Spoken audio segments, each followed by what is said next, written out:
আজকে গিয়েছিলাম আমাদের এখানে একটা দাদাদের গৃহপ্রবেশে। আর দেখো এখানে কিন্তু গৃহপ্রবেশের মূল আচার অনুষ্ঠান পালন করা হচ্ছে।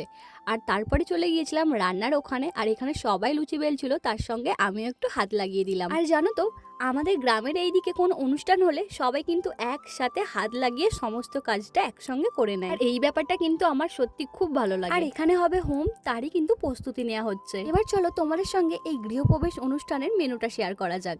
তো প্রথমেই দেখতে পাচ্ছ লুচি, ডাল, আর তার সঙ্গে নিয়ে নিয়েছিলাম আমি ফুলকপির একটা তরকারি। আর সবশেষে ছিল চাটনি, পাঁপড় আর মিষ্টি। ব্যাস, আজকের মেনুটা এইটুকুই। আর খাওয়া দাওয়াটা হচ্ছিল ছাদের মধ্যে। দেখতেই পাচ্ছ দাদাটা কিন্তু মাঠের মাঝখানে বাড়িটা করেছে। আর তারপরে কিন্তু আমরা একটু পুজো দেখে বাড়ি চলে আসছিলাম। আর আসবার সময় দেখছি এখানে ভাগনাবাবু আমাদের মাছ ধরছে। আর বিকালে খাওয়ার জন্য আমি নিয়েছিলাম একটা কমলা লেবু। আর এখন কিন্তু আমাদের এখানে নতুন কমলা লেবু আসছে। আর সত্যি বলতে কমলা লেবুগুলো কিন্তু প্রচণ্ড টক। কথাই বলতে গেলে লেবুটার রূপ ছিল, কিন্তু কোনো রকমই গুণ ছিল না, কারণ প্রচণ্ড টক ছিল।